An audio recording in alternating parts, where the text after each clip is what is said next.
yes, sir. So we shall start the free paper session. I welcome all the judges, and the first speaker is Dr. Margit Thakkar. Yes, sir. Yes, you can start. Okay, sir.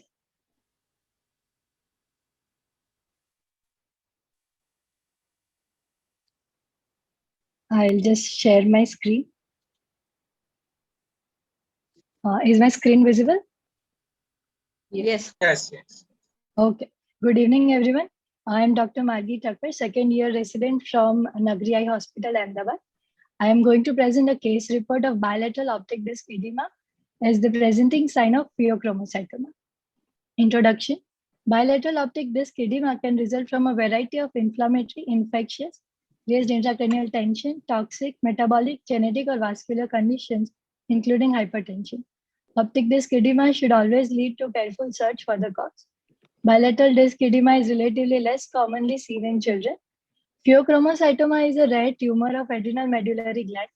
This neuroendocrine tumor results in massive release of catecholamines and metanephrines that results in most common symptoms like hypertension, tachycardia, excessive sweating, and headaches. There is a classic triad of pheochromocytoma where the patient presents with palpitation, perspiration, and pain in the head usually. And only 10% of those affected with pheochromocytoma are children. My case presentation, a 13-year-old female patient presented to our tertiary healthcare center with the chief complaint of diminution of vision in both the eyes since 2 months. The child had no associated complaint of ocular pain, headache, or abdominal pain at the time of presentation and had no history of recent infectious or toxic exposure. The patient was diagnosed as a case of neuroretinitis and had been given 3 doses of intravenous methylprednisolone outside before a month till the patient was referred to us. Her medical, surgical, and family histories were unremarkable. On ophthalmic examination, visual acuity was 660 in the right eye and 636 in the left eye. Intraocular pressure was normal in both the eyes. Ocular movements were full and painless. Color vision by HTR isochromatic plates was normal. Pupils were normally reacting to light with no relative efferent pupillary defect in both the eyes. Anterior segment examination was unremarkable in both the eyes. On fundus examination, both the eyes relieved bilateral optic disc edema along with peripapillary and macular flame-shaped hemorrhages, hard exudates, and multiple cotton wool spots. OCT macula revealed edema extending from the disc to the macula and diffuse spongy edema in inner retinal layers with multiple hyperreflective foci present in the outer reflective layers, suggestive of exudates and retinal hemorrhages. The combination of these signs had made just the raised intracranial tension leading to papilloedema a less likely diagnosis. And hence, we were going to post the patient for fundus fluorescein examination after pediatric and neurophysician reference. In the meanwhile, our suspicion were raised towards raised systemic hypertension, and it was alarming to find the blood pressure to be 220 by 160 mm of Hg. The patient was immediately referred to General Hospital with pediatric intensive care facility. Upon further investigation, the patient was diagnosed with right suprarenal mass measuring 7.5 into 4.5 into 4.5 centimeter. The patient underwent exploratory laparotomy with right adrenalectomy and appendicectomy. Histopathology report suggested pheochromocytoma with malignant potential. Discussion. Bilateral optic disc edema is an important clinical sign that can reflect a variety of conditions. While the diagnosis of raised idiopathic intracranial hypertension readily comes to our minds, we tend to overlook the less obvious clues in the retina and choroid when we see the striking appearance of bilateral optic disc edema. This ultimately misdirects us from the right investigation and management sometimes. While hypertension is a common systemic condition in adults, it is very less commonly seen in pediatric age group. Hence, hypertension in children may not be readily considered as a cause of optic disc edema unless we keep a high index of suspicion. If the discrete findings discovered at the time of initial fundus examination were recognized and considered earlier, the patient could have been spared the time taken to diagnose and treat this fatal condition. I would like to conclude here. Although uncommon in children, hypertension is an important entity to be considered. It is advisable to check the blood pressure of every patient who presents with presumptive diagnosis of papilloedema. Bilateral optic disc edema can be an early presenting sign of pheochromocytoma. If correctly diagnosed and removed surgically, pheochromocytoma has a very good prognosis. On the other hand, if the diagnosis is missed, the disease is invariably fatal. Hence, the early diagnosis can prevent the delay in management and occurrence of a disastrous sequelae. Thank you. Good. Any questions? Margi, what are the causes of bilateral optic disc edema otherwise? Otherwise, papilloedema, that is raised intracranial hypertension, is the most common cause. Then papillitis sometimes it can be bilateral. Then there can be anterior ischemic optic neuropathy. There can be compressive optic neuropathies, but they are usually they present as unilateral causes. There can also be venous occlusive disease, but again that is also unilateral. Yes, the picture you have shown, it is showing all the signs of malignant hypertension. Yes. Agreed. Ma'am. So Yes, you should have, as soon as you have seen the photograph, you should have seen the patient's BP. This was a classic. That is what we hypertensive missed. Yes, ma'am. That is what we missed in the. It was like we were posting for FFA, and in the meanwhile, in the same meeting, we posted. We checked the BP and referred the patient to outside.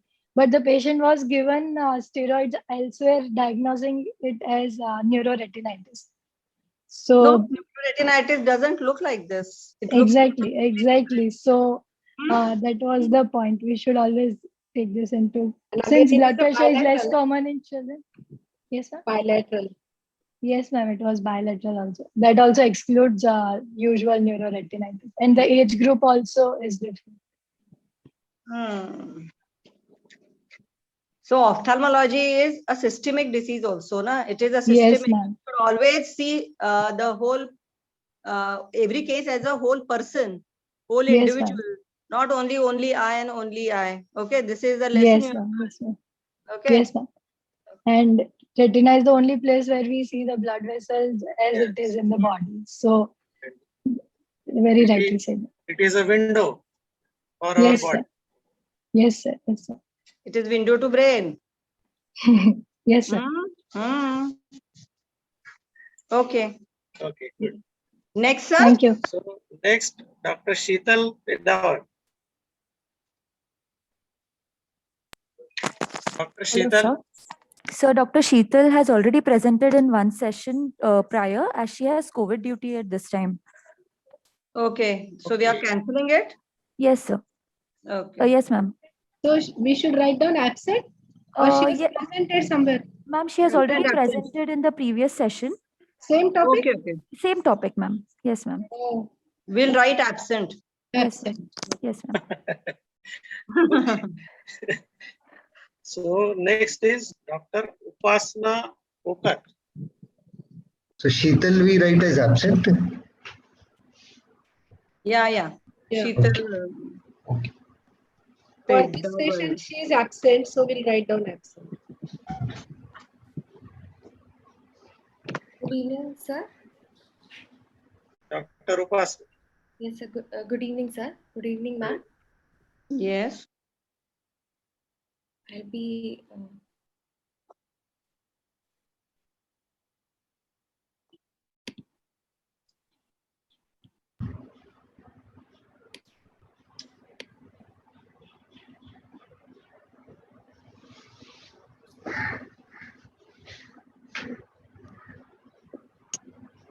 So I'll be presenting on occipitotemporal infarction manifesting as isolated visual perceptual abnormalities, a rare case of posterior cerebral artery stroke.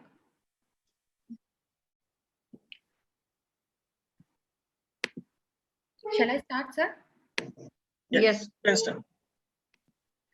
Posterior cerebral artery infarction accounts for around 5 to 10% of all cerebral infarctions. The ischemic stroke in PCA territory has not been extensively studied. Distinctive lobes of cerebral cortical involvement in PCA stroke expounds the preferential involvement of disparate parts of visual pathway. Majority present with visual field defects in absence of obvious neurological deficits. A myriad of presenting features, including blurred vision, diplopia, reading difficulty, and visual perceptual abnormalities, have been reported. This case will highlight the importance of perimetry in prompt diagnosis of PCA strokes. Case report, a patient presented, 60-year-old hypertensive male presented with blurring of vision, and on probing, revealed persistence of images after disappearance of objects from the visual field. He had no complaints of visual distortion, diplopia, or spatial difficulties. There were no features of raised intracranial pressure or focal neurological deficits. There was no history of coronary disease or transient ischemic attack in the past. There was no significant addiction history with respect to smoking or alcoholism. The visual acuity was 20 by 20 in both eyes. Pupillary reactions were brisk and optic disc was normal bilaterally. A defective color vision was demonstrated by an inability to sort out colors in the left superior quadrant bilaterally. Colors could be identified once the colored objects crossed the midline. Blood pressure was recorded, which was 160 by 100. Electrocardiography were done, which were normal. And automated perimetry using Humphrey's field analyzer, central 30-2, which revealed bilateral congruous left superior quadrant myopia, as shown in the figure. Magnetic resonance imaging showed hyperintense signals on T2 fluid attenuated inversion recovery sequence, which involved the right lingual gyrus. In the 2B picture, you can see right lingual gyrus, which is and part of medial occipital temporal gyrus. In 2A, you can see parahippocampal gyrus and cuneiform gyrus with mild effacement of adjacent CSF sulcal spaces. The clinical radiological evaluation pointed to a diagnosis of right PCA infarct in the occipitotemporal region.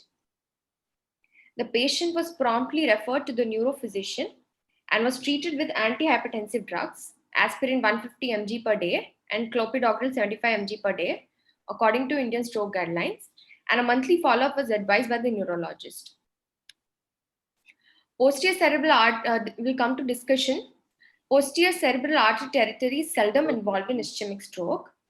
The underlying pathogenesis involves Lacuna stroke, atherothrombosis, and cardiac embolism. PCA consists of deep and superficial segments which supply the occipital lobe, inferior part of temporal lobe, thalamus, and posterior limb of internal capsule. 25% of PCA infections are limited to either deep or superficial segments, while 50% involve both. The risk factors for PCA stroke are advancing age, hypertension, diabetes mellitus, coronary artery disease, migraine, alcoholism, and smoking. Atherosclerotic age group and hypertension were possible predisposing factors in this patient. Differing strikingly from anterior cerebral ischemia, PCA stroke infrequently presented with clinically detectable neurological deficits. Visual field defects constitute the established manifestation in majority. The sporadic features reported infrequently include visual perception abnormalities such as palinopsia, oculomotor apraxia, optic ataxia, simultagnosia, dyschromatopsia, and metamorphopsia. This case presented with subtle visual phenomena such as subjective blurring, dyschromatopsia, and palinopsia, which raised the suspicion of an occult neurological event. Though not invariable, achromatopsia can coexist with PCA stroke, presumably because of the intimate relationship of the fusiform and lingual gyri to the striate cortex. This phenomena is by virtue of sharing a mutual vascular supply by an inferior branch of PCA. A cerebral achromatopsia in this case correlates with the neuroradiological involvement of fusiform and lingual gyri. Vigilant color vision recording documenting color desaturation across different quadrants is also crucial. Visual field defects in PCA infarcts have been well documented. You have 1 minute left. And predilection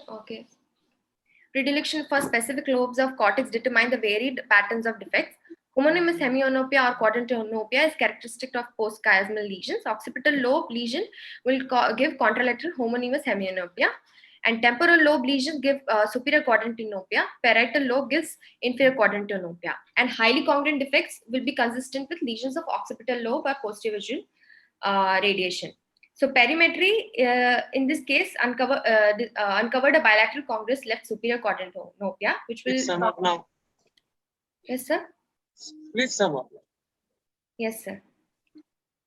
Conclusion is a thorough clinical examination coupled with an expeditious neuroimaging aids the clinician in prompt recognition of neurological event, which manifesting as unexplained visual symptoms. So importance of perimetric examination in this case is overemphasized, and prompt referral to a neurologist and starting the antiplatelet therapy is important. Thank you, sir. So, any questions? How you have tested the color vision in this patient? Which Yes, test? ma'am. With the we used certain objects with the proper colors to test whether they are able to identify those colors in those particular quadrants, like colored threads and all, or a colored bottle. I mean, this is a quite crude method, no? But we first tried the Ischia method. After Ischia method, for finding out if the patient is able to identify particular objects in that quadrant, we tried with Ischia charts, but it was difficult, so we tried the objects using what made you think of to do the perimetry in this patient? What made you think? The patient was complaining that in certain areas he is not able to see. He's having blurring of vision in certain areas. That's what a vague symptom he was giving, which is more common towards PCA, usually in. And what perimetry you did? Ma'am, Humphrey field analyzer 30-2. Why 30-2? It is a neurological field. Is neurological field is 30-2? Is neurological field is 30-2? No, ma'am. Then you should do neurological field, na? Yes, ma'am. Okay. Yes, ma'am. So, any more questions? No, no more. So, should I go next?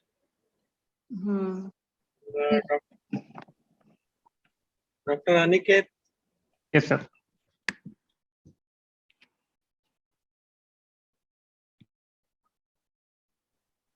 Dr. Aniket. Yes, sir. 1 second. I'll just share my screen. So, is my screen visible? Yes. Yes. Okay. So, good evening to all the respected teachers. Today I'll be talking on CNVM in a young adult, a rare case report. So, a 24-year female patient presented to us with chief complaints of blurring of right vision, blurring of vision in the right eye for 1 year, progressive, which was gradual and progressive in nature, and it was painless in nature. There was no similar history in the same eye, and there was no other systemic abnormality. The best corrective visual acuity of the right eye was 660 and left eye was 6.6. The IOP was IOP of the right eye was 16 mmHg and left eye was 17 mmHg. The color vision was normal. The anterior segment of the patient was unremarkable. On posterior segment examination, the optic disc margins were well defined. There was a grayish black choroidal lesion of approximately 2 disc diameter was seen in the macular area with the central yellow area suggestive of a scar. There were multiple round yellowish choroidal lesions seen superior and inferior to the optic nerve without any signs of ocular inflammation. This is a color fundus photo of the right eye showing the posterior polar and the periphery of the right eye with the macular lesion with the central yellow region suggestive of a CNVM, and the periphery showing multiple punctate yellow choroidal lesions suggestive of multifocal choroiditis. This is the OCD macula of the same, showing a subfoveal CNVM complex with distorted foveal contour, and the central macular thickness was around 68 microns. This is the FA of the same patient, showing Arterial face of posterior pole revealed fluorescent lesions in the early phases, increasing in the intensity. In the later phase, showing a hyperfluorescent halo. Multiple hyperfluorescent lesions seen superior and inferior to temporal of the optic disc, corresponding to the choroidal lesion in the clinical picture. The lab results show the normal hemogram with the just one second. The lab results show the normal hemogram with elevated ESR, normal CRP, chest X-ray, MON2 was normal, VDRL, IgM, IgG, IgM for the torch panel were negative. HLA B27, B5, B29 shows a negative result. She was treated with a 3-monthly intravitreal aflibercept, 2 mg in 0.05 ml, combined with oral steroids, following which her best corrected visual acuity was improved to 612. OCT revealed an inactive or scar CMBM lesion, with the OCT showing a CMBM complex of CMT around 68 microns. The peripheral lesion did not show any activity, and she was maintained on a regular follow-up, for which she maintained vision. So I like to discuss that punctate inner choroidopathy is a rare idiopathic inflammatory multifocal chorioretinopathy that predominantly affects young myopic women. It is characterized by multiple small round yellow-white punctate lesions seen in the posterior pole, rarely extending to the mid-periphery and apparently in the absence of intraocular inflammation. These lesions may involve variably into the deep punched out chorioretinal scars with surrounding hyperpigmentation, with atrophic changes at the level of the inner choroid and RP or the subretinal choroidal neovascularization. Diagnosis was based on the visualization of multiple small between 100 to 300 micron round yellowish white punctate lesions, which are seen on fundoscopy, and in the absence of other ocular inflammation elsewhere in the eye. Although the disease is self-limiting with a favorable outcome, the inflammation or neovascularization abutting the fovea may cause permanent visual loss. So thus, I like to conclude that CNVM in a young patient should be evaluated in detail for a root cause. CNVM secondary to multifocal choroiditis usually gives a good visual prognosis, then diagnosed early and timely treated. Thank you. Good. What are the causes of CNVM in young patients? Ma'am, like PIC could be one causes, then multifocal choroiditis and birdshot. No, birdshot is in middle-aged women, but multifocal chorioretinopathy could be one cause, which could lead to, and progressive subretinal fibrosis could be the other cause. And progressive subretinal fibrosis. yeah, myopia. Yeah, myopic patients also could lead to CNVM in young patients. Histoplasmosis? Ma'am, these lesions was not actually very much depictive of a typical histoplasmic lesions, which are typically round and seen mostly in the posterior polar and the periphery lesion with surrounding radial streaks. So that's why we were not thinking in line of histoplasmosis.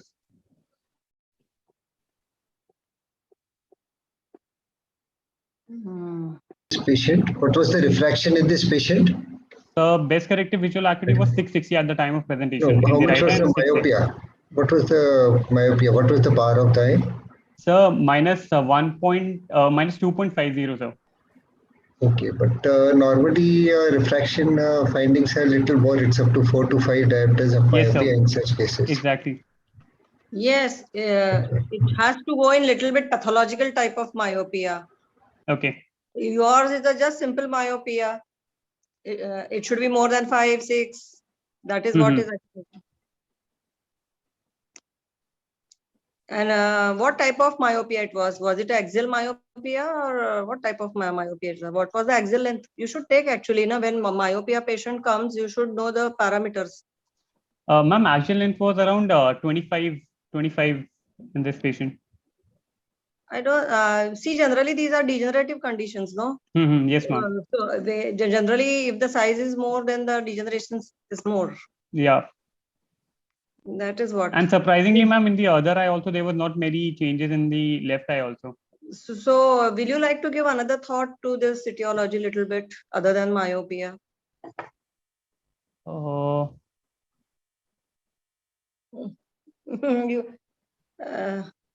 as we are not retinal surgeons, but retina people, but I will like to give another chance to this diagnosis.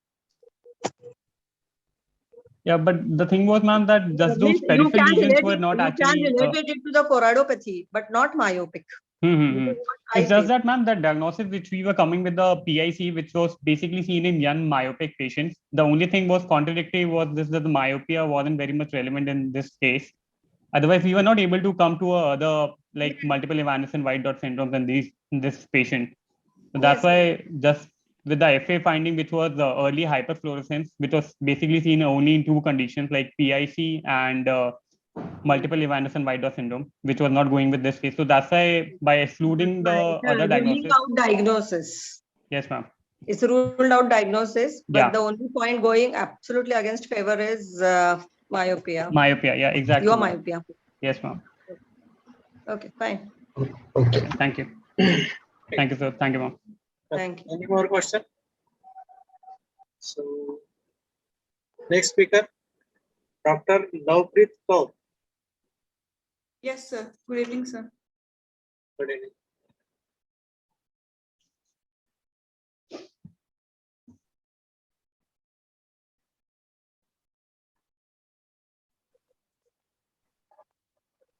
Let's start. Yeah, you can start. Good evening, everyone. I'm presenting a case on Axenfeld-Rieger syndrome, which is a rare phenomenon. Introduction. In 1920, Axenfeld characterized the anomaly, which bears his name when he described posterior ambryotoxon and iris strand adherent to anteriorly displaced Scholvis line. Riegers described patient with congenital iris abnormalities, including iris hypoplasia, correctopia, polychoria, now referred as Rieger's anomalies in 1935. Genetics. Axenfeld-Rieger syndrome, it is autosomal dominant in most cases, but it can also occur sporadically. It has a complete penetrance with high variable expressivity and is associated with 50% risk of glaucoma. ARS is genetically heterogeneous group of abnormalities as a result of mutation in at least 4 different gene loci. Mutations are PITX2 on chromosome 4q25, FOXC1 on chromosome 6p25, PEX6 on chromosome 11p13, FOXO1A on chromosome 13q14 has been associated with formation of ARS. Material and method. Following are the clinical features and findings of a family with Axenfeld-Rieger syndrome. Case 1 is of the father. A 35-year-old male was brought to us by a social activist for PKP in the month of August with corneal opacity, right eye, and the left eye was phthisis. The patient had a history of glaucoma since 16 years and had undergone a trabeculectomy 2 times since then. The IOP was still not controlled and patient eventually developed corneal opacity secondary to corneal decompensation. The left eye was lost in childhood due to the infective keratitis. The visual acuity in the left eye was PL and PR negative. On journal physical examination, dental anomalies, mid-facial hypoplasia was present. The nasal root was abnormally broad. The lower lip appeared to be protruded. The teeth were small, missing, conical, and wide space in between, that is diastema. And this is the picture after the patient underwent keratoplasty procedure. The graft clarity is crystal clear graft. IOP controlled with single medication. Vision is finger count at 2 meters. Patient is mobile and is now self-dependent to a large extent. Then the case second was his son, 12-year-old male. Best visual acuity is equal to 6 in right eye 618, in left eye also 618. On slit lamp examination revealed bilateral posterior ambryotoxon. Iris atrophy was noticed. Correctopia and stretch holes were present. This is the picture showing the correctopia, iris hypoplasia and stretch holes. This is a picture showing the journal physical examination revealing dental and maxillary abnormalities of the patient. The IOP in the right eye was 51 mm HT and left eye was 12 mm HT. On fundus examination, the CD ratio was in right eye was 0.9:1 and in left eye 0.3:1. He was on medical management and we prefer surgical intervention, performed trabeculectomy. And the IOP is controlled without any medication now and patient is on regular follow-up with us. The case 3 is of the daughter at 8-year-old female, visual acuity in right eye between 612 and in left eye 69. The IOP was 70 mm HD in both the eyes. The slit lamp examination revealed pseudopolychoria, iris atrophy, ambryotoxon. On journal physical examination revealed maxillary hypoplasia, microdontia, and dystema. The fundus examination revealed the healthy disc with CD ratio of 0.3:1 in both the eyes. This is the picture showing the posterior ambryotoxon, then the acrocorrectopia stretch hole. This is the picture showing dental anomalies and maxillary hypoplasia. Discussion. This is a remarkable case series in which a family, including 2 generations, presented with Axenfeld-Rieger's anomaly. The triad appear to be autosomal dominant with high penetrance, 100% in these cases, considering that both the sibling and inherited the abnormalities of the father. The mechanism of the ocular development has been widely studied and discussed. Often the factor that result in disturbance of the neural crust may act at more than one phase of this process, producing anomalies that involve more than one tissue derived from the neural crust. Conclusion. The 2 different inherited genes appearing together in an entire family may suggest a single molecular and genetic etiology, but additionally, studies are necessary to explain the relationship among these overlapping phenotypes and their inheritance. All 3 family members described had iris abnormalities, hypoplastic iris stroma, and advanced glaucoma. However, severity of symptoms were different in each case. The most advanced disease was recognized in case 1. Other finding, posterior ambryotoxon was present in case 2nd and 3rd. Iridocorneal angle abnormalities were seen in case 2nd and 3rd. The stretch holes, extraocular features in case 2nd. The dental anomalies, microdontia, hypodontia, maxillary hypoplasia, and periumbilical skin fold was present. All these symptoms supported the diagnosis of Axenfeld-Rieger syndrome. In addition, we also diagnosed high myopia and strabismus and corneal scar in case 1. Perhaps in future, it would be possible to develop an alternative therapeutic tool for the treatment of glaucoma based on the knowledge of their etiology. Thank you. What were the findings in favor of the father, in favor of this diagnosis in case 1, in case of father? He had a history of glaucoma since 16 years.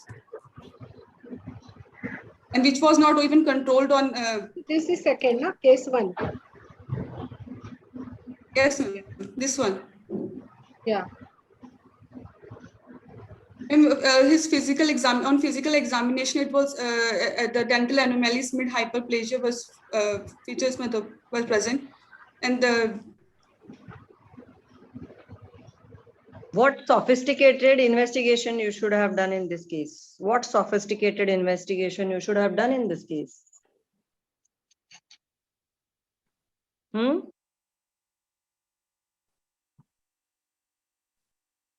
Hello, can you hear me? Yes, ma'am. Yes, ma'am. Which one? It is related to the angles. It's related to gonioscopy, ma'am.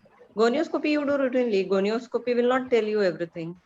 What other sophisticated, more than, which will tell you more things, more details. Especially in corneal thickness? No.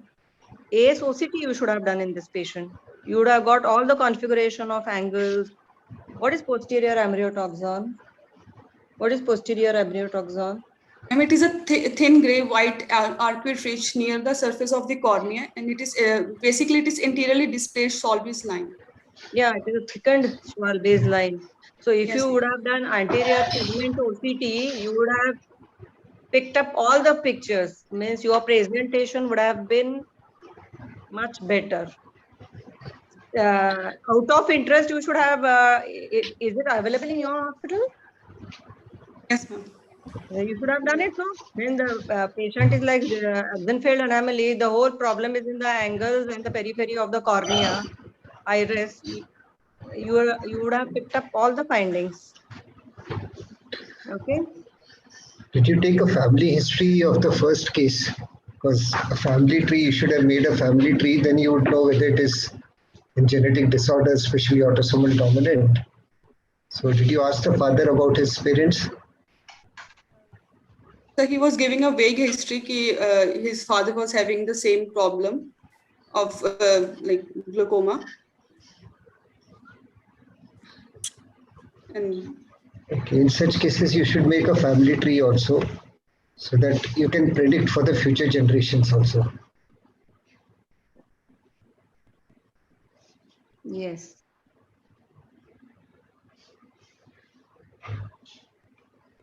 Any history of consanguineous marriages? Any history of consanguineous marriages? no, sir.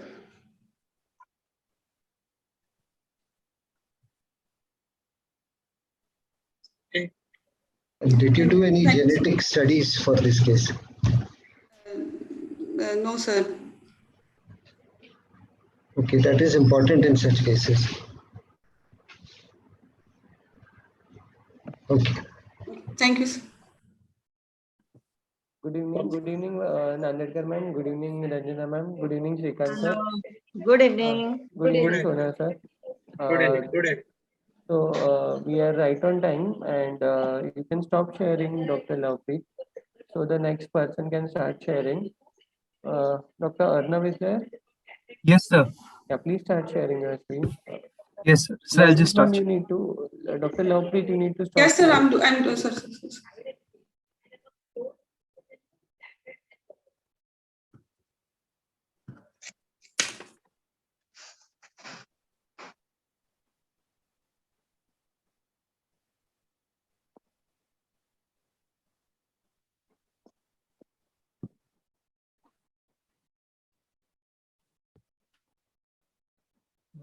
When should I start? Yes. You Yes. can start. Alright. Start. Good evening, respected faculty members and teachers. My topic for the seminar, for the paper presentation is intravitreal triamcinolone for treatment of cystoid macular edema.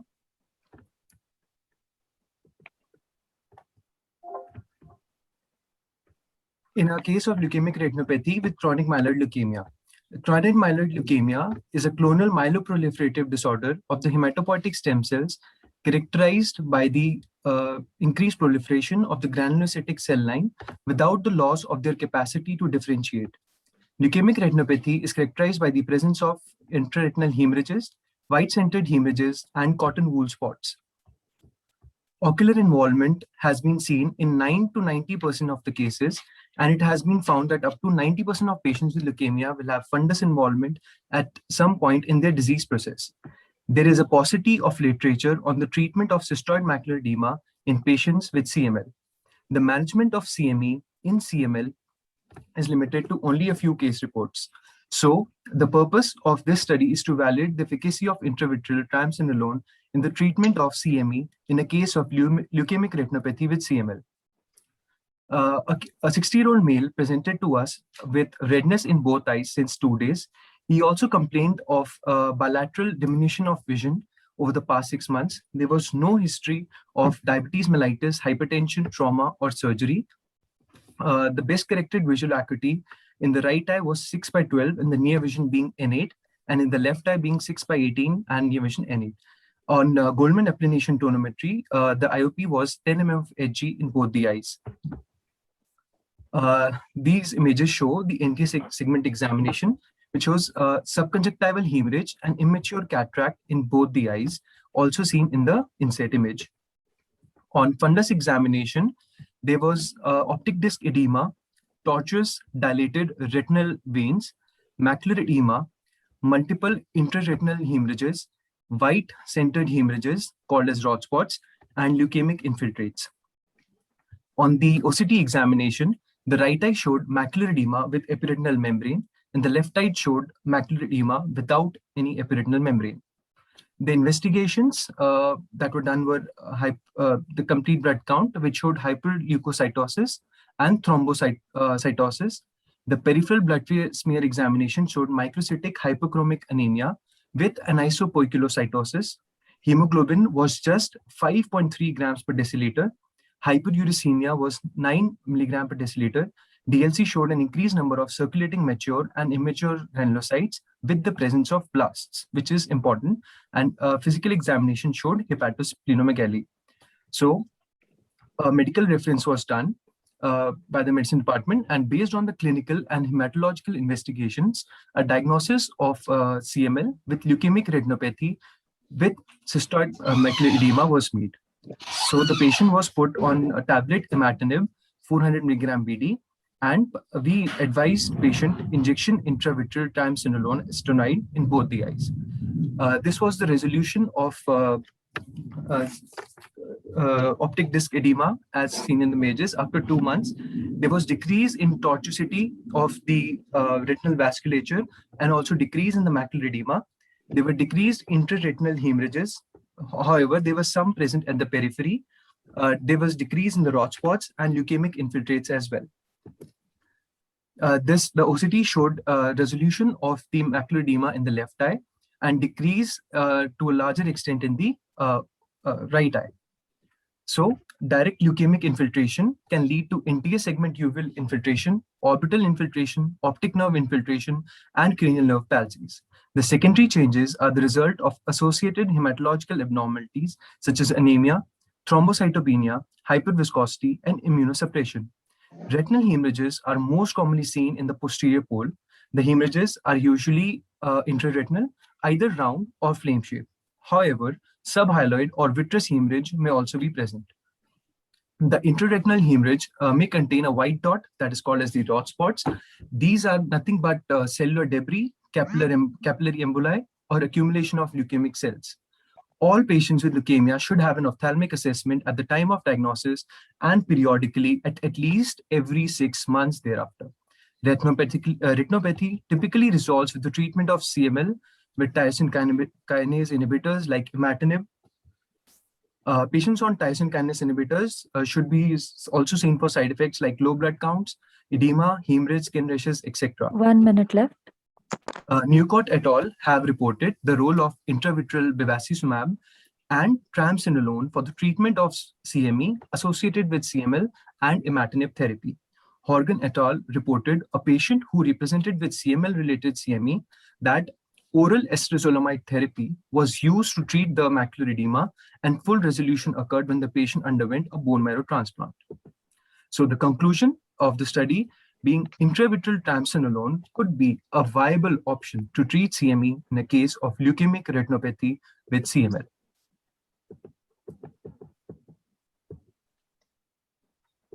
Thank you. What the literature says? Is it a routine method to give intravitreal triamcinolone? There are multiple options available with us. Important ones being anti-VEGF, but it was advised to the patient as well. But due to the economic constraints, he refused for going for anti-VEGF. So we advised him intravitreal triamcinolone. There are very, very few studies which have showed the results with triamcinolone. See, it's a systemic disorder where you are giving treatment for his CML. That CML must have reduced all his findings. Once you start the patient on treatment, systemic management, automatically every rod spots and all the hemorrhage, everything disappears. So what was your hurry in giving intravitreal triamcinolone to the patient? Because any steroid injection has got its own side effects, like what? Can cause, since the patient was already had cataract, so the chances of inducing a cataract were less, and progression. We are not worried about his cataract. We are worried about his glaucoma. No, IVTA gives rise to glaucoma. But why to unnecessarily introduce the patient to IVTA when you are giving a systemic management in malignancies, blood dyscrasias? What is your aim to give intravitreal? Just to reduce macular edema? It would have been reduced with your systemic management also. To fasten the recovery and to aid in the resolution of symptoms that he had concerned to the decreased vision, apart from the systemic side effects that were there, systemic associations due to CML, he was put on imatinib. So see, it's a cure, it's a disease cure or the remission of the disease which has recovered his eyes also naturally. Yes, ma'am. Just as an adjunctive treatment, But is based it, on is the it, various do you studies give, that so are. do you give IVTA in all CML patients? Because maximum patient you see rot spots and everything. Maximum patients you see rot spots in CML patients. So is it a protocol treatment? Not really protocol treatment, ma'am, but based on the initial visit findings, ma'am, it was So if decided you to get go. only macular, you don't allow it to resolve on its own. Any macular edema. Ma'am, we do wait. That you have to remember, okay? It's a malignancy Yes. patient. Yes, He ma'am. has a systemic and he's responding to your systemic management. Yes, ma'am. Yes. Did you check the pressures Yes, ma'am. afterwards? After intraarterial, what was the pressure?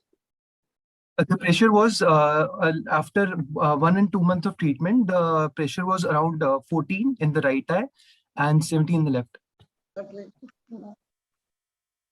We have not documented, but on the in the follow-up records. The patient also had long history of diminution of vision, so he was troublesome. That's why we gave him a trial of triamcinolone IVT. Okay. Okay. Okay. So, okay. Next. Dr. Shaima. Dr. Shaima. Yes, sir.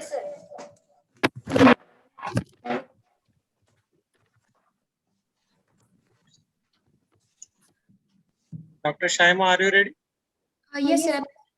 Sharing my screen. Dr. Arnav, please stop sharing your screen.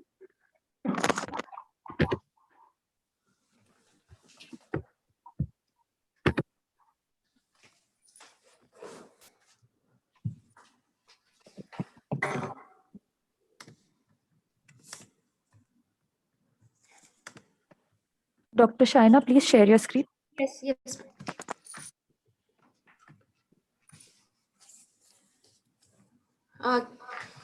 Can I start? Yeah. Okay. Good evening, everyone. I'm going to present a rare case of lepromatous leprosy with central serous choroidal chorioretinopathy. Coming to the introduction, leprosy is caused by Mycobacterium lepra that mainly affects skin and peripheral nerves. Ocular involvement in the leprosy is around 70 to 75% worldwide, and about 50% of them suffers from the ocular symptoms, and blindness occurs in about 5% of these cases. The ocular derangements include lag of ophthalmos, keratitis, episcleritis, scleritis, and iridocyclitis. It is extremely rare to see posterior segment involvement in leprosy, a rare association of chorioretinochoroiditis and central serous chorioretinopathy, that is CSCR, has been reported in the literature. So the purpose is to report a rare case of association between the CSCR in a patient with lepromatous leprosy with erythema nodosum leprosum, that is ENL. Case report: a 37 years old male presented to us complaining blurring of vision associated with redness, watering, and photophobia in both the eyes for the past 20 days. He was a known case of lepromatous leprosy with ENL. So this is the photograph of the patient showing posterior auricular nerve thickened, and also we can also see here nodules over the pinna. Patient had numerous shiny erythematous macules which were bilaterally symmetrical, distributed over the thighs, and also the sensations over the lesions were intact. So coming to the ophthalmic examination, the BCVA in the right eye was 660 and left eye was 636. Anterior segment examination in the both eyes lids showed mydriosis. In the right eye, there was superior punctate keratitis. AC showed +4 cells, plasmoid vitreous, posterior synecdoche, and pigments on the anterior lens capsule. In the left eye, lag of ophthalmos, superior punctate keratitis, and in the AC, 2+ cells and 1+ flare was present. Pigments on the anterior lens capsule can be seen. So the fundus on the first visit in the right eye, the view was hazy due to presence of the posterior synecdoche and also the AC reaction. But we could clinically see subretinal fluid at the macula in both the eyes. In the fundus fluorescent angiography, right eye showed a hyperfluorescence nasal to the fovea, and left eye showed ink blot leak superior to the fovea. So a diagnosis of the bilateral anterior uveitis with CSCR was made. Patient was advised to use topical steroids in a tapering dose, cycloplegic lubricants, continue multibacillary multi-drug therapy, oral methotrexate weekly, and dose of the clofazimine was increased to 300 milligram per day along with ibuprofen to treat the ENL.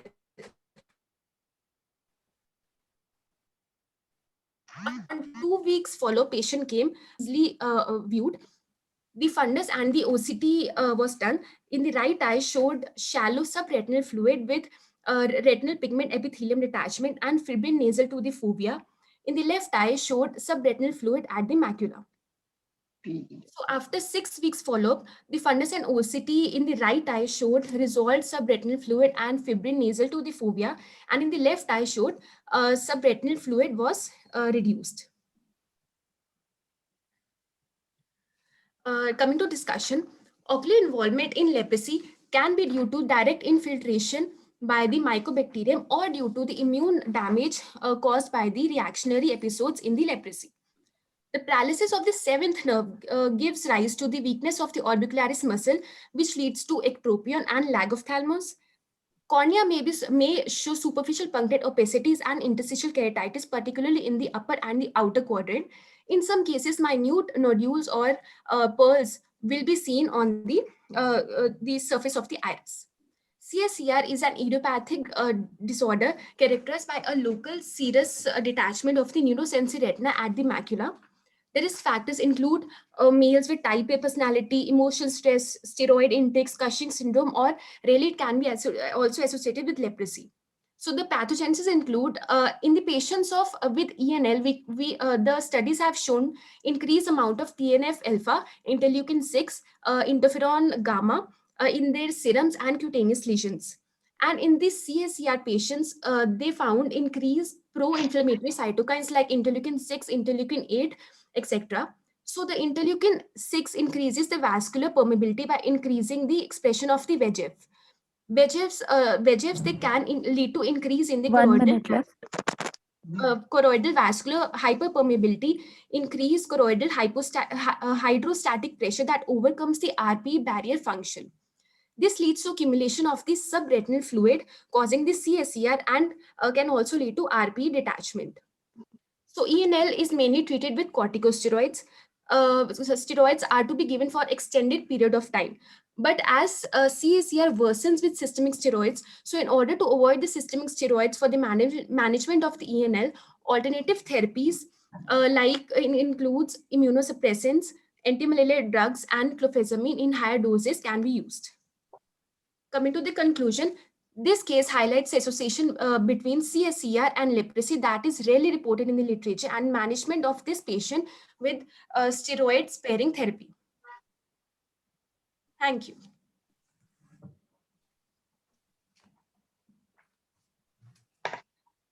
Okay, so what was the cause of CSCR in your case? Was it the steroids or was it the leprosy?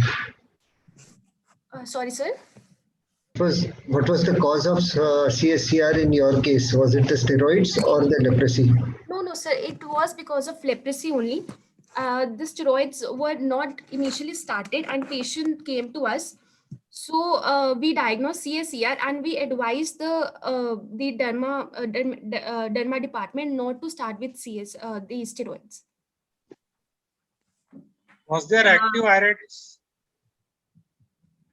Yes, sir. Yes, sir. When the patient came to us with the first time, there was.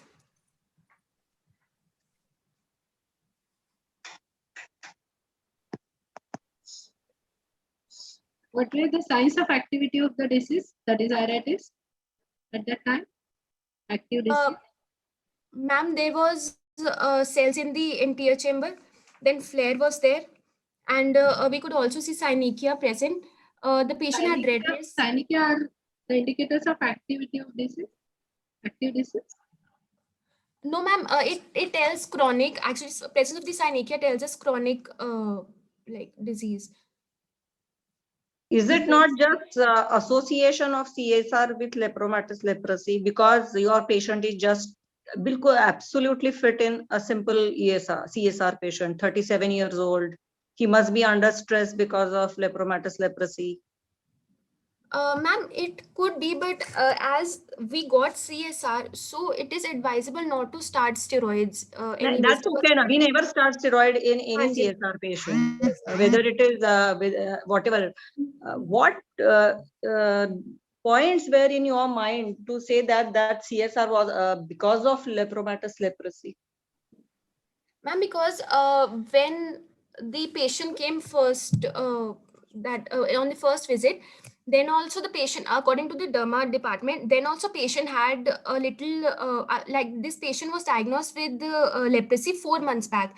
So then also patient had diminution of vision, and I talked to that resident. They said this sent the patient in the eye department, but he didn't show up showed up. So probably we thought that it was present during that time also, during the diagnosis. See, the CSR must be present before your diagnosis of lepromatous leprosy, because when the patient came to you, his vision was 660 and 636, yes, which was quite advanced loss of vision. Generally, CSR doesn't show such loss of vision in early stages. Vision remains good for a long period. Then it starts dropping. So whether it was previously and you have accidentally noticed CSR along with lepromatous leprosy, I don't know. Let's have a discussion on it afterwards. Okay. Yes.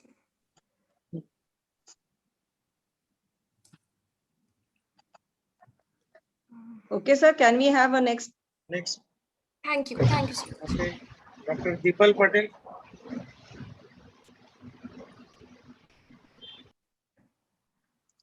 Dr. Deepal. Yes, sir.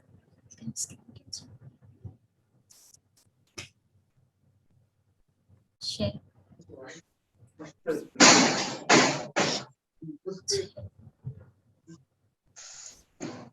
Yes, no.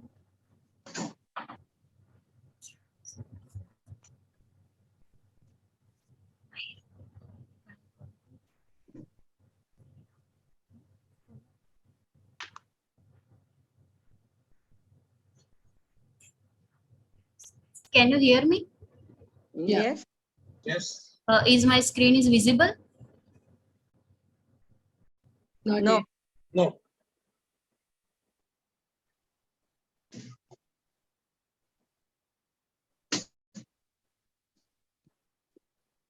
Just 2 minutes. 2 minutes. Sorry.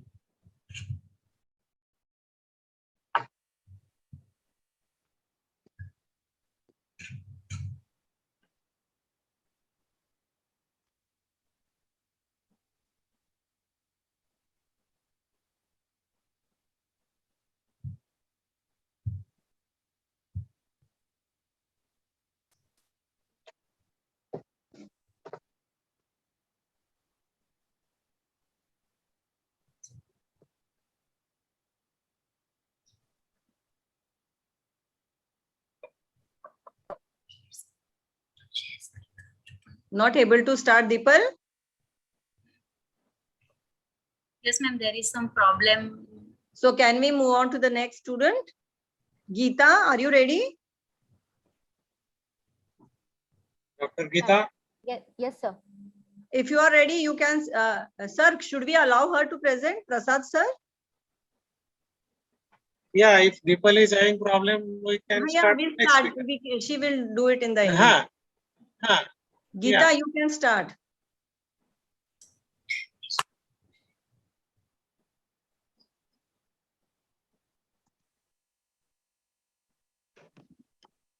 Can I start, ma'am? Yeah, you can. You can. Good evening, everybody. I'm Dr. Geeta Sunakar, and I'll be presenting a rare case report on optic disc melanocytoma. Introduction. Melanocytoma. Okay, start. Sorry, ma'am. No, I was not getting your screen. Okay, fine. Sorry, ma'am. Is it visible now, ma'am? Yeah. Continue. Melanocytoma of optic disc is a tumor that arises from melanocyte, and it is variant of melanocytic nevus. Melanocytes are found in a uvea and occasionally in lamina cribrosa also. It is typically unilateral, stationary, and classically asymptomatic lesion which can rarely turn malignant with sudden fall in visual acuity associated with vascular changes, necrosis, and hematoma. Ophthalmic features includes dark brown or a black elevated lesion over optic disc, generally located in inferotemporal quadrant with extension over the retina and choroid. Size is typically about average 2 mm in diameter and 1 mm in thickness. Associated findings can be optic nerve edema, and retinal exudates, subretinal fluid, and vitreous seedings. Whereas primary optic disc malignant melanoma is very rare, and malignant melanoma at times mimic melanocytoma, thereby causing diagnostic difficulty in the early stage. Besides some ophthalmic examinations, some ancillary tests are needed to arrive at a diagnosis. B-scan ultrasonography shows elevated margin of optic disc with mild to moderate internal reflectivity, showing avascularity, increased tumor thickness, presence of intrinsic vascularization, and nodular or elevated configuration are the three parameters which are used to stratify the lesion into low risk or a high risk for malignant transformation. Visual field shows enlargement of blind spot due to extension past the optic disc margin and retinal nerve fiber bundle defects from compression at the optic disc. In FFA, it shows a hyperfluorescent lesion in all the faces because the cells are deeply pigmented and the close compact with the relative avascularity, and leakage may sometimes signify the lesion there is a chance of malignancy. In OCT, it shows appearance of a thin, delicate echogenic line delineating the anterior aspect of the melanocytoma, which is associated with the abrupt and complete shadowing behind, obscuring all the details of the optic nerve and the adjacent retina. In MRI, it will help to determine the periorbital and intracranial extension. A sudden increase in size may alert for malignant potential, and the final diagnosis has to be obtained after histopathological analysis. In our case report, there is a 49-year-old female with chief complaint of left eye sudden painless diminution of vision since 3 days, which was not associated with any other ocular or systemic illness. She had consulted some practitioner elsewhere, where she was diagnosed with optic neuritis and was referred to our tertiary care for further treatment. She had history of using spectacles for 5 years for distance and near vision. According to her previous reports, her corrected visual acuity in the left eye was 660 with +2 diopter spherical, which had now dropped down to no perception of light. Her other ocular examination showed that the right eye best corrected visual acuity was 6.6 and left eye now no perception of light. Intraocular pressure was 14 and 12. Anterior segment examination showed to be normal in right eye and left eye also, except there was a relative afferent pupillary defect. Color vision test was normal in right eye and defective in left eye. Gonioscopy showed a Schaffer grade 3 angle, both eyes, with left eye showing multiple goniosynicae. I'll be explaining the ocular examination through the figures.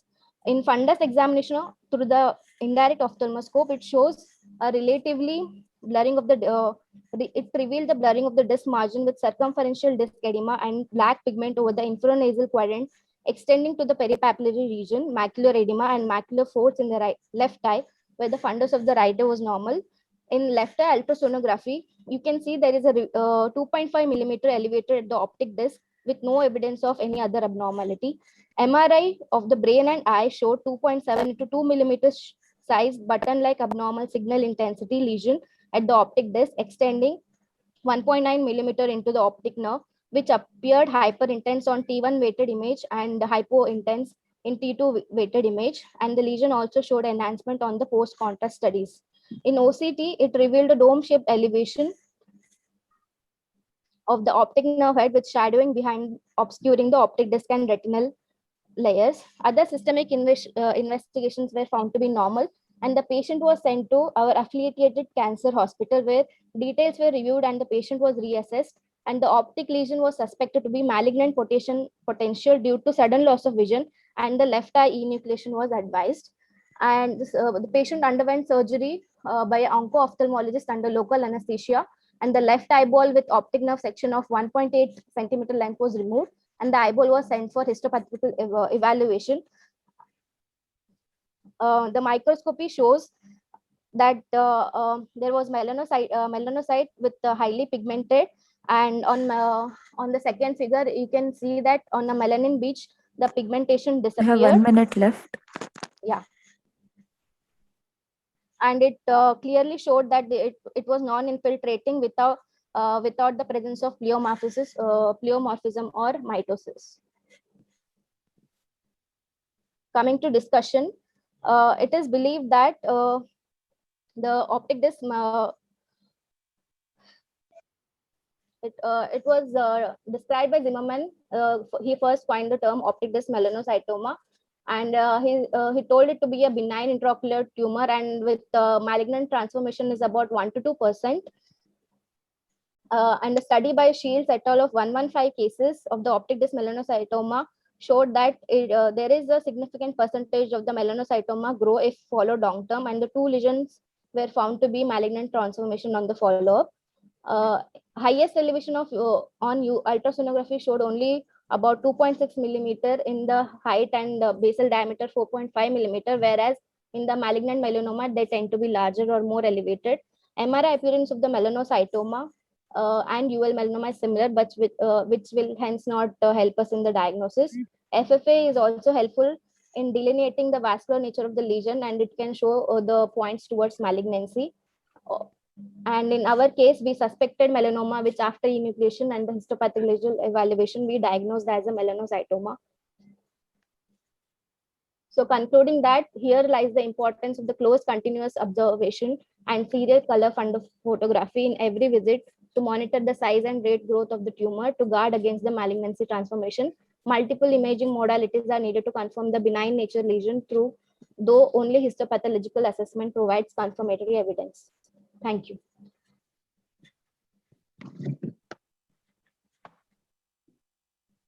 This is a rare case. Melanocytoma, though it is common, but here there was a malignant transformation. It was well anticipated by which findings? No, ma'am. It was actually it is a benign lesion, but since there was a sudden loss of vision, the oncologist thought it to be a malignant. It could be malignant, and since they advised for enucleation. Okay, so in the hindsight, was the enucleation advisable or not? I think the close follow-up and observation is more ideal, considering it is benign, and if the malignancy transformation is very only 1 to 2%, so we can definitely go for follow-up rather than enucleation. And does a benign lesion cause such a drastic diminution of vision?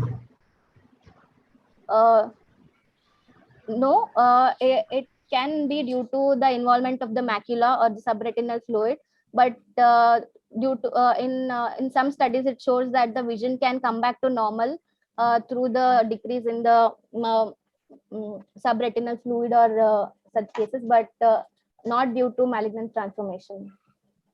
What was your ultrasonic finding, and what is the ultrasonic finding in melanoma you get? What ultrasonic finding in melanoma you get, and what ultrasound finding you have got here? Ma'am, in this there is an elevated lesion without any vascularization, internal reflectivity. That means it is an avascular lesion. In malignant melanoma, we might find any indicators of vascularity or malignancy. Yes, and it has shown infiltration in the optic nerve. See, you have told the vision, no PL, okay? Yes, ma'am. No PL means optic nerve is gone. Yes, ma'am. In MRI, it actually shows to involve some part of the nerve, that is 1.7 millimeter of the nerve, optic nerve, ma'am. Okay, and what is if it is other than the location is other than optic nerve, what type of image you get? What is the finding? A special finding, you know that? What is it's called as? Peripapillary magnocellular No, nevus. if the melanoma is in the other part of the eye, what appearance you get on the classic appearance you get on the ultrasonography? It is a very famous name. Mushroom dome. Yes, it's mushroom, na? Yes, sir. It's mushroom.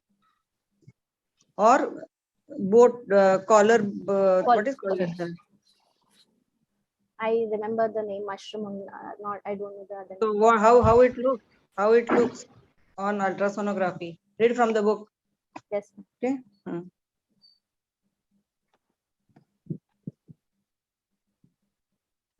Next, sir. Next. So next is Swati Hire, Dr. Swati Hire. What about Deepal? Deepal, you are not still ready?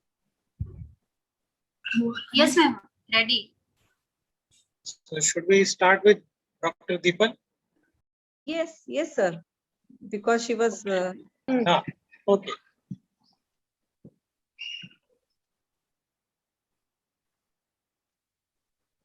Dr. Deepal. Yes. Is my screen is visible? Yes. Okay. Good evening, everyone. I am Dr. Deepal Patel, second year resident ophthalmology. I'm going to talk about a case report of choroidal tuberculoma and unusual presentation of tuberculosis. First, introduction. Ocular tuberculosis can involve any tissue of the eyes and the orbit. The rich vascularity of the uveal tissues permits easy hematogenous spread of infections from a caseous primary focus elsewhere in the body by eroding blood vessels or lymphatics. Choroidal tuberculosis is the most common manifestation of ocular tuberculosis. Involvement of the choroid occurs by direct infection or indirect immune-mediated hypersensitivity. The lack of uniform diagnostic criteria and difficulty in obtaining a tissue specimen makes the diagnosis challenging in these cases. Microbiological evidence of Mycobacterium tuberculosis from intraocular fluid or tissue constitute the gold standard for diagnosing intraocular tuberculosis. Here we report a rare case of choroidal tuberculoma as a presenting sign of tuberculosis in a young incompetent patient. My case report is a 32-year-old male patient presented at our tertiary care hospital with a complaint of gradually progressive, painless diminution of vision in right eye since a month. There was no history of trauma, fever, cough, weight loss, or any systemic illness at time of presentation. The best corrected visual acuity was counting finger at 3 meters in right eye and 6.6 in left eye. Slit lamp examination of the anterior segment and intraocular pressure, which was measured by Goldman applanation tonometry, were normal. Dilated fundus examination revealed large yellowish subretinal elevation with irregular margin, with overlying subretinal fluid temporal to disc area involving fovea, 5000 micron between superior and inferior arcade in right eye. Left eye was within normal limits. Optical coherence tomography of right eye showed choroidal thickness of 380 micron and macular thickness of 695 micron with subretinal fluid. B-scan ultrasonography of right eye showed a generalized choroidal thickening with hyperechoic choroidal protrusion at posterior pole superior to optic nerve head shadow was suggestive of choroidal mass. Patient underwent a complete blood profile uveitic workup which involved serum angiotensin converting enzyme, serum lysozyme, venereal disease research laboratory titer, toxoplasma titrate, toxocara titrate, and chest X-ray PA view. Montauk's test was strongly positive with an induration of 24 by 12 millimeter and ESR was raised, which was 35 mm per hour. Rest all investigations were within normal limits. The patient was referred to the internal medicine department for further investigations, systemic assessment, and treatment. No pulmonary or extrapulmonary involvement was detected. A provisional diagnosis of isolated choroidal tuberculoma was made, and the patient was started on anti-tuberculosis therapy with 4 drugs with isoniazid, ethambutol, pyrazinamide, and rifampicin. Additionally, oral and topical steroids after consultation with physician were started for surrounding choroidal inflammation. Serial follow-ups were done, and at the end of 3 months follow-up visit, the patient showed improvement with visual acuity of 636 in right eye and reduction in size of choroidal tuberculoma noted on optical coherence tomography, choroidal thickness of 302 micrometer in diameter, and macular thickness of 286 micrometer. This is the photograph. Figure 1 is showing active tuberculoma of the choroid with overlying subretinal fluid, and figure 2 is showing generalized choroidal thickening with hyperechoic choroidal protrusion.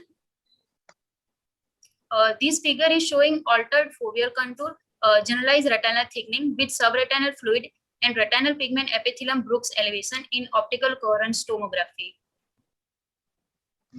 Discussion. Tuberculosis is an infection caused by Mycobacterium tuberculosis, a systemic disease that involves not only the lungs but also many other organs, including the eye.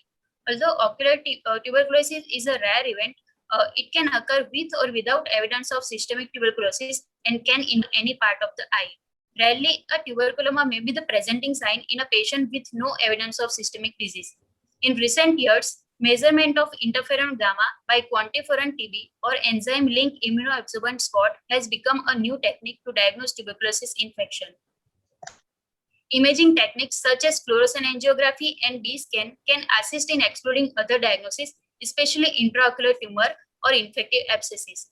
Histopathologic confirmation, which is needed for definite diagnosis of choroidal tuberculoma, is not practical. Therefore, diagnosis of choroidal tuberculoma is usually presumptive and is based on clinical and laboratory findings.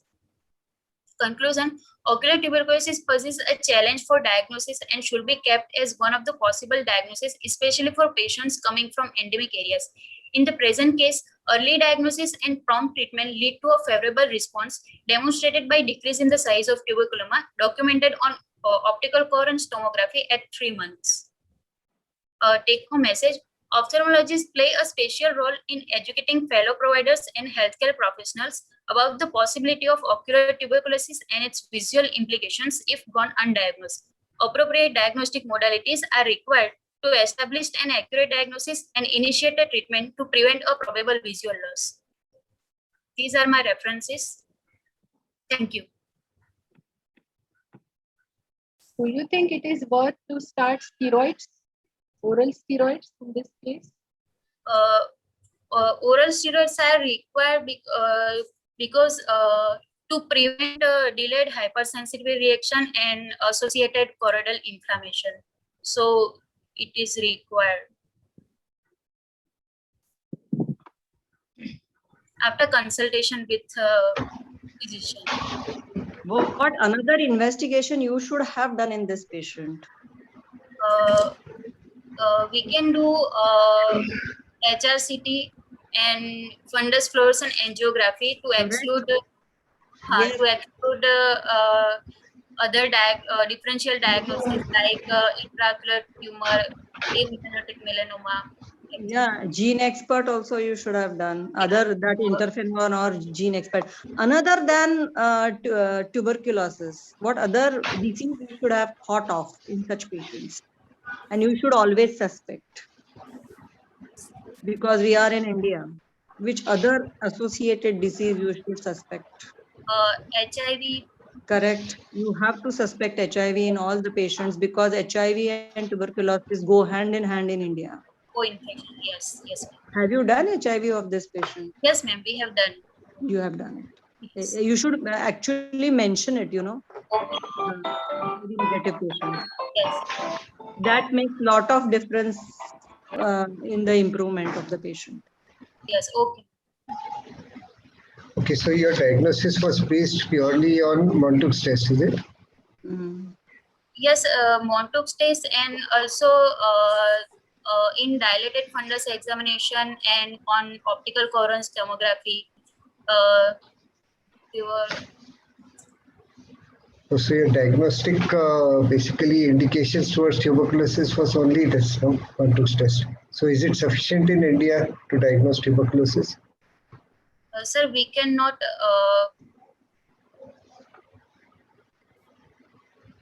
we can diagnose tuberculoma only after improvement in choroidal thickness or macular thickness. So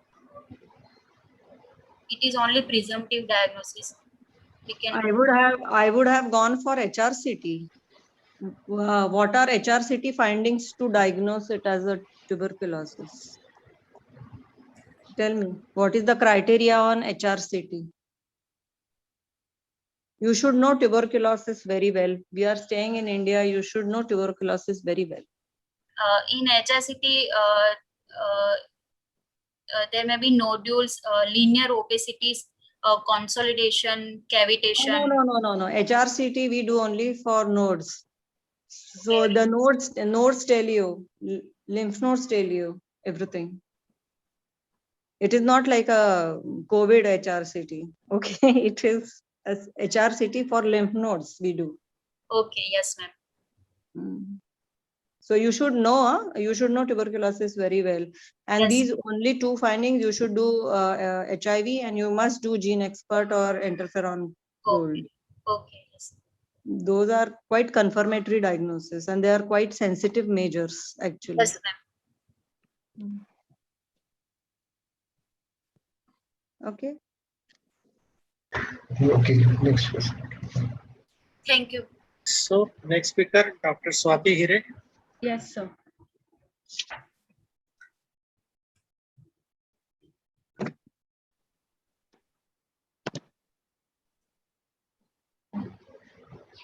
So should I start? Yeah, you can start. Good evening. I am Dr. Swati Hire. I am here to present a case report of endogenous endophthalmitis following post. Dr. Swati, please load your presentation. Please share your screen. I have shared. It's not visible.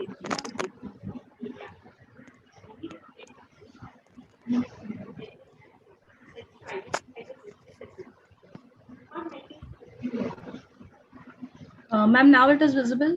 No. Now. Okay.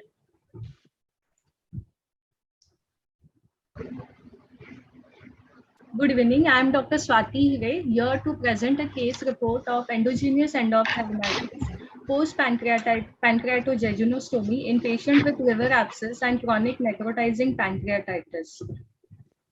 A 30-year-old male patient presented to our outpatient department with sudden diminution of vision, redness, pain in right eye since 2 to 3 days.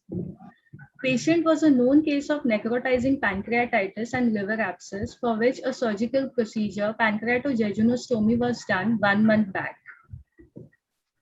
Ocular examination of his right eye revealed visual acuity, hand movements close to face, intraocular pressure was 20, there was circumciliary congestion, keratic precipitates on endothelium, there was anterior chamber cells, flare, lens was clear, and vitreous also showed grade 4 cells. This is the posterior segment photo of the patient of the right eye, in which there is media is very hazy with dense vitritis, with multiple yellowish exudates, snowball opacities, and vascular sheathing. Left eye examination was normal with visual acuity of 6/6. Routine investigations was done, and vitreous tap was also sent for gram staining, KOH mount, and culture.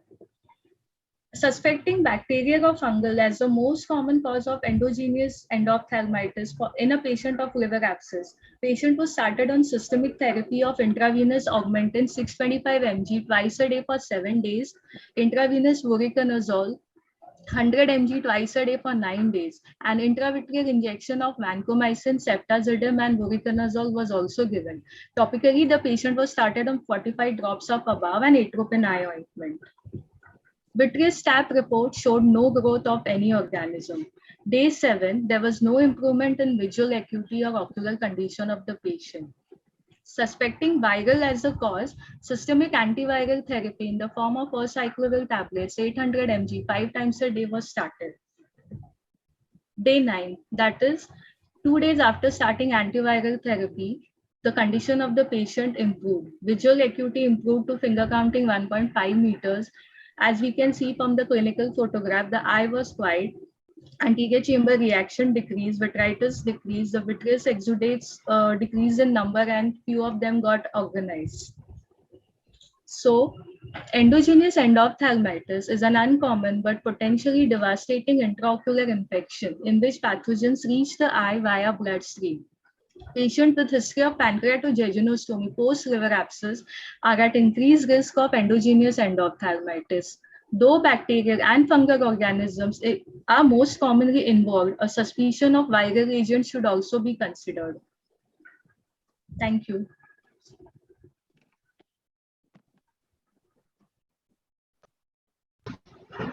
So in this case, you are suspecting viral with the case of liver abscess and abdominal surgery. So Yes. Is it the right thing to do? Because why should viral cause endophthalmitis in such a case? So that is the thing at the end, like it may be a slow response to antibacterial or antifungal therapy also, but we just found that after starting antiviral therapy, the patient showed improvement.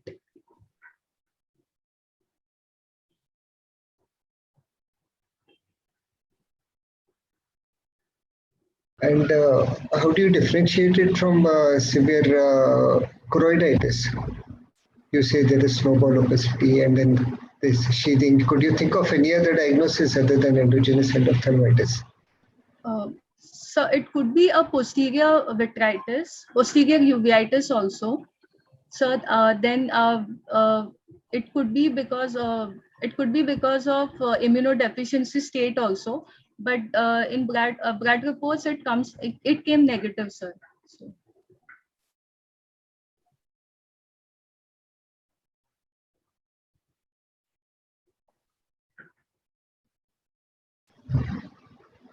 Okay, so were steroids used in this case or no? So topical steroids were used in this case. What was the purpose of your topical steroids? So to reduce the inflammation in the anterior chamber. In a case of endophthalmitis, once you're suspecting endophthalmitis, steroids should not be used. Yes, sir. We did not immediately started steroids following the seeing the response of the patient, and then at a slow frequency, it was started.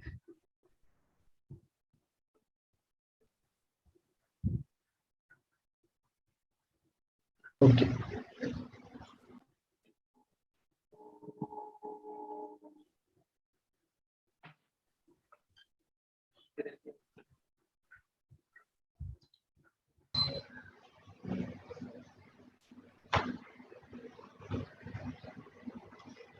Okay, any questions? Questions.